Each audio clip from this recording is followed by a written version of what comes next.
ప్రధాని మోడీ పాలమూరు పర్యటనపై మంత్రి కేటీఆర్ ఫైర్ అయ్యారు. తెలంగాణ భవన్లో కేటీఆర్ మీడియాతో మాట్లాడుతూ పాలమూరుకు ఏం చేశారని ప్రధాని మోడీ వస్తున్నారని ప్రశ్నించారు. పాలమూరు రంగారెడ్డి ఎత్తిపోతల ప్రాజెక్ట్ పర్మిషన్ ఇవ్వకుండా ఇబ్బందులు పెట్టారని చెప్పారు. ప్రధాని మోడీ ఓట్ల వేట కోసమే మహబూబ్ నగర్ వస్తున్నారని ఆరోపించారు. గవర్నర్ అంశంపై కేటీఆర్ స్పందిస్తూ తమిళిసై గవర్నర్ అయ్యే ముందు వరకు తమిళనాడు బీజేపీ అధ్యక్షురాలిగా ఉన్నారని, కానీ ఇప్పటికీ ఆమె బీజేపీ నేతగా వ్యవహరించట్లేదా అని ప్రశ్నించారు. తెలంగాణలోనే కాదు మిగిలిన రాష్ట్రాల్లోనూ ఇదే పరిస్థితి ఉందని, గవర్నర్లు మోదీ ఏజెంట్లుగా వ్యవహరిస్తున్నారని విమర్శించారు.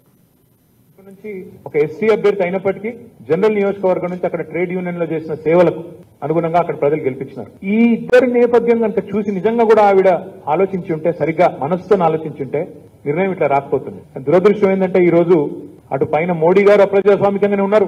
మోడీ గారు ఏజెంట్లు దేశంలో ఉన్న వాళ్ళందరూ గవర్నర్లు అందరూ కూడా అంతే అప్రజాస్వామికంగా ప్రజాస్వామ్యాన్ని తుంగలో దొక్కే విధంగా వ్యవహారం చేస్తా ఉన్నారు. ఇంకా సిగ్గుచేట ఎక్కడ అనిపిస్తుంది అంటే అవన్నారు నిన్న రాజకీయాల్లో ఉన్న వాళ్ళను ఇట్లాంటి పదవుల్లోకి తీసుకురాకూడదు, ఇది కరెక్ట్ కాదు ఒక ఉత్తరం కూడా రాసింది. అంతకంటే హాస్యాస్పదమైన మాట ఇంకోటి లేనే లేదు. ఆమె నిన్నగాక మొన్నటిదాకా ఆమె రాజకీయ నాయకురాలు, బీజేపీ ప్రెసిడెంట్ ఆఫ్ తమిళనాడు. సరిగ్గా గవర్నర్ అయ్యే కంటే ఒక రోజు ముందు కూడా ఆమె బీజేపీ స్టేట్ ప్రెసిడెంట్. మరి సర్కారీ కమిషన్ స్పష్టంగా చెప్తోంది యాక్టివ్ పాలిటిక్స్ లో ఉన్న వాళ్ళు రాకూడదు, గవర్నర్లు కాకూడదని. So I'm asking you and asking the governor through the media, వీళ్ళిద్దరిని అన్ఫిట్ అన్నారు, మీరు అన్ఫిట్ అనే మాట వాడినారు.